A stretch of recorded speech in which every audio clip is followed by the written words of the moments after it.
ಓಂ ನಮೋ ವಾಲ್ಮೀಕಿಯೇ. ನಮಸ್ಕಾರ ಬಂಧುಗಳೇ. ನಾನು ನಿವೃತ್ತ ಪ್ರಾಧ್ಯಾಪಕ ಡಾಕ್ಟರ್ ಅರ್ಜುನ್ ಪಂಗನ್ನವರ್.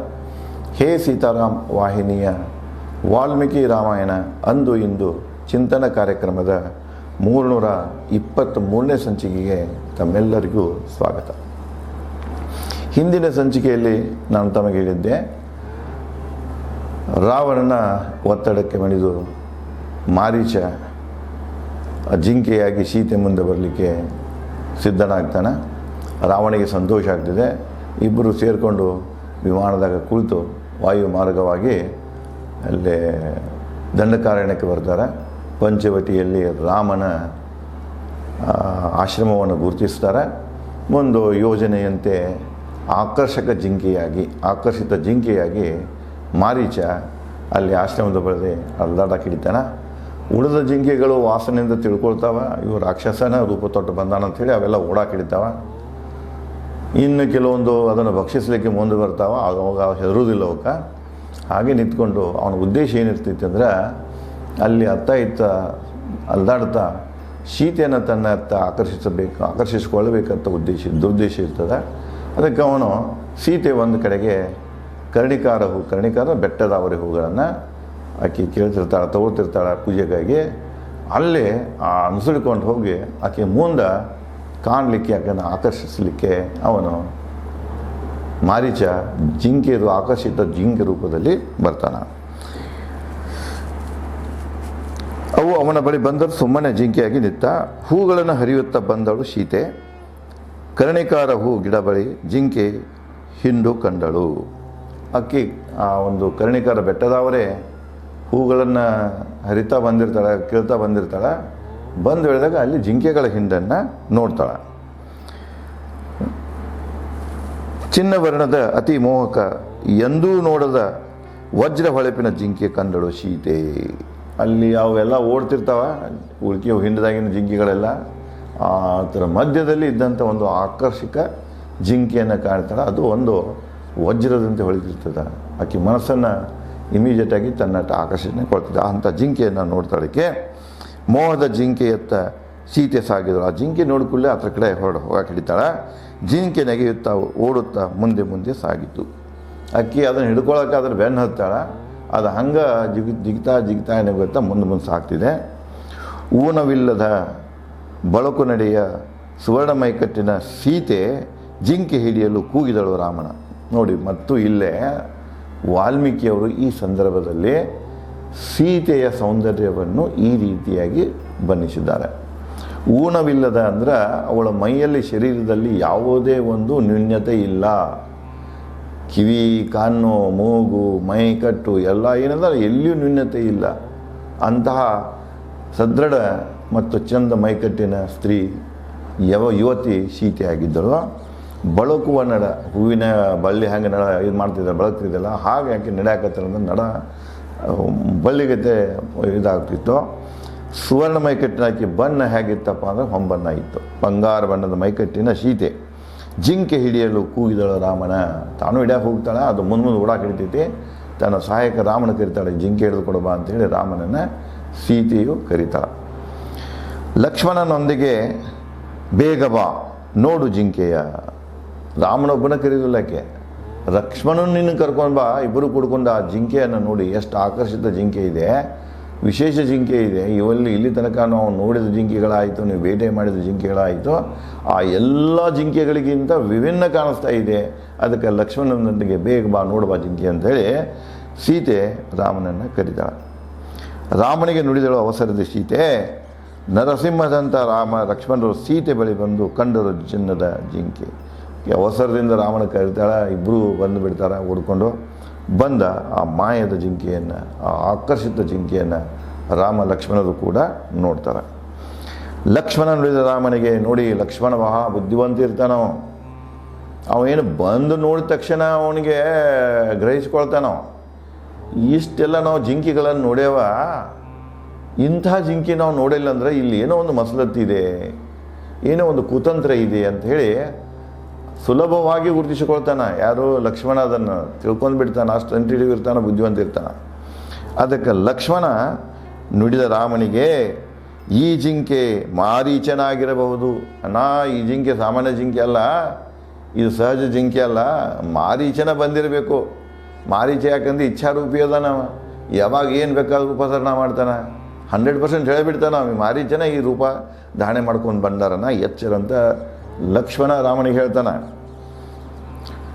ಅವನು ಇಚ್ಛಾರೂಪಧಾರಿ, ರೂಪ ಬದಲಿಸುವ ಮಾರೀಚ ಪ್ರಾಣಿ, ಮುನಿಗಳ ಬೇಟೆಯಾಡುವನು, ಭಕ್ಷಿಸುವನು. ರತ್ನ ಹೊಳಪಿನ ಜಿಂಕೆಗಳು ಇರಲು ಅಸಾಧ್ಯ. ಈ ಜಿಂಕೆ ನೋಡಬೇಕಾಗಿದ್ರೆ ಇದು ರತ್ನದ ಹೊಳಿತೆ, ವಜ್ರದ ಹೊಳಿತೆ, ಇಂಥ ಜಿಂಕೆ ಇರೋಕೆ ಭೂಮಿಗೆ ಸಾಧ್ಯನೇ ಇಲ್ಲ. ಇಂಥ ಜಿಂಕೆ ಪ್ರಭೇದನ ಇಲ್ಲ. ಇದೆಲ್ಲ ಅಸಾಧ್ಯದ ಮಾತು. ಇದು ಯಾರಪ್ಪ ಅಂದ್ರೆ ಈ ಮುನಿಗಳನ್ನ ತಿನ್ಕೊಂತ ಅಡ್ಡಾಡ್ತಾನೆ, ಬೇಟೆಯಾಡಿ ತಿನ್ಕೊಂತ ಅಡ್ಡಾಡ್ತಾನೆ, ಮುನಿಗಳು ಉಪದ್ರ ಕೊಡ್ತಾನೆ. ಈ ನರಭಕ್ಷಕ ಏನಿದಲ್ಲ ಮಾರೀಚನೇ ಈ ರೂಪವನ್ನು ಧಾರಣೆ ಮಾಡ್ಕೊಂಡು ಬಂದಾನ ಅಂಥೇಳಿ ಸ್ಪಷ್ಟವಾಗಿ ಹೇಳ್ತಾನೆ. ಓ ರಾಮನೇ, ಇದು ಮಾಯಾವಿ ಜಿಂಕೆ ಅನ್ನ, ಇದು ಸಾಮಾನ್ಯ ಜಿಂಕೆ ಅಲ್ಲ, ಇದು ಮಾಯಾವಿ ಜಿಂಕೆ, ಇದ್ರ ಗೋಜಿ ಹೋಗೋದು ಬೇಡ ಅಂತ ನಾವು. ಇದನ್ನು ಲಕ್ಷ್ಮಣ ರಾಮನಿಗೆ ಎಚ್ಚರಿಕೆ ಮಾತುಗಳನ್ನು ಹೇಳ್ತಾನೆ. ಜಿಂಕೆಗೆ ಮನಸ್ಸು ಹೋದ ಸೀತೆ ಲಕ್ಷ್ಮಣನ ಮಾತಿನ ಮಧ್ಯೆ ರಾಮನಿಗೆ ನುಡಿತಾಳೆ. ನೀವು ಲಕ್ಷ್ಮಣ ಮಾತಾಡೋದು ನೋಡ್ಬೇಕಾದ್ರೆ ಆಕೆಗೆ ನೆಗೆಟಿವ್ ಅನಿಸ್ಬಿಡ್ತದ. ಏನಪ್ಪ ನಕಾರಾತ್ಮಕ ಮಾತಾಡಕತ್ತಲ್ಲ, ನನಗೆ ಜಿಂಕೆ ಎಷ್ಟು ಆಕರ್ಷಣೆ ಮಾಡ್ತಿದ್ದೆ, ಹಿಡಿದು ಕೊಡಂತ ನಾನು ಗಂಡನ ಕರೆದನು. ಇವು ನಮ್ಮ ಲಕ್ಷ್ಮಣ ಬಂದುಕೊಂಡು ಇದು ಮಾಯದ ಜಿಂಕೆ ಐತಿ, ಇದು ಮಾರೀಚದಾನ, ಬ್ಯಾಡ್ ಅಂತ ಹೇಳಿ ಅದನ್ನು ಹಿಡಿಯೋದನ್ನು ಬಿಡ್ಸಾಕತ್ತಾನ ಅಂಥೇಳಿ ಅವ ಇನ್ನೂ ಹೇಳ್ತಿರ್ತಾನೆ. ಅದರ ಮಧ್ಯದಾಗಿ ಪ್ರವೇಶ ಮಾಡಿದಂಗೆ ಹೇಳ್ತಾನೆ, ನನಗೆ ಈ ಜಿಂಕೆ ಬೇಕೋ, ನೀ ಜಿಂಕೆನ ಹಿಡಿದು ಕೊಡು ಅಂಥೇಳಿ ರಾಮನಿಗೆ ಒತ್ತಾಯ ಮಾಡ್ತಾಳೆ. ಜಿಂಕೆ ಮನಸೋತ ಸೀತೆ ಲಕ್ಷ್ಮಣನ ಮಾತಿನ ಮಧ್ಯೆ ರಾಮನಿಗೆ ನುಡಿದಳು. ಓ ಆರ್ಯಪುತ್ರ, ಸುವರ್ಣ ಜಿಂಕೆ ಕದ್ದಿದೆ ನನ್ನ ಹೃದಯ, ನನಗೆ ಬೇಕದು. ನನ್ನ ಮನಸ್ಸು ಅದು ಕದ್ದು ಬಿಟ್ಟಿದೆ, ನನ್ನ ಮನಸ್ಸಿನಾಗ ಅದು ಹಿಡಿದು ತೊಗೋಬೇಕಂತ ಐತೆ, ನನಗಿದು ಬೇಕಂತ ಹೆಣ್ಣಿನ ಹಠ. ಇದಕ್ಕೂ ಹಠ ಅಂದ್ರೂ ಅಡ್ಡಿಲ್ಲ. ಸೀತೆ ಕೂಡ ಹಠ ತೊಡ್ತಾಳೆ. ಲಕ್ಷ್ಮಣ ಬ್ಯಾಡ ಅಂದರೂ ಕೂಡ ಗಂಡ ಹೇಳ್ತಾಳೆ, ಇಲ್ಲ ನನಗೆ ಬೇಕದು, ನನ್ನ ಮನಸ್ಸನ್ನು ಕದ್ದಿದೆ, ಆ ಜಿಂಕೆನ ನನಗೆ ಬೇಕೇ ಬೇಕಂತೇಳಿ ರಾಮನಿಗೆ ಹಠದಿಂದ ಹೇಳ್ತಾಳೆ. ಹಕ್ಕಿ ಹಿಂಡು ಪ್ರಾಣಿ ಹಿಂಡು ಬರುವವು ನಿತ್ಯ, ಆಶ್ರಮದಲ್ಲಿ ಹೊಸ್ತಿಲಿಗೆ ನಮ್ಮ ಶ್ರಮರ ಜಿಂಕೆಗಳ ದೃಶ್ಯ ನಿತ್ಯ, ಕಿನರ ಮಂಗ ಕರಡಿ ಅತ್ಯುತ್ತಮ ಹಿಂಡುಗಳ ದೃಶ್ಯ ನಿತ್ಯ. ಇಂತಹ ಮೋಹಕ ಜಿಂಕೆ ಮೊದಲೆಲ್ಲೂ ನೋಡಿಲ್ಲ ನಾ. ಓ ರಾಜನೇ, ಮಾದಕ ಚರ್ಮ ತೇಜ ಮೃಗ ಜಿಂಕೆ ಅದು, ಎಂಥ ರೂಪ, ಎಂಥ ಸಂಪನ್ನ. ಈ ಮೃಗ ಮನ ಗೆದ್ದಿದೆ ನನ್ನ, ರತ್ನ ಹೊಳಪಿನ ಈ ಮೃಗ ಆಶ್ರಯದಲ್ಲಿ ಸಾಕೋಣ, ಜೀವಂತ ಹಿಡಿದರೆ ಅದನ್ನು.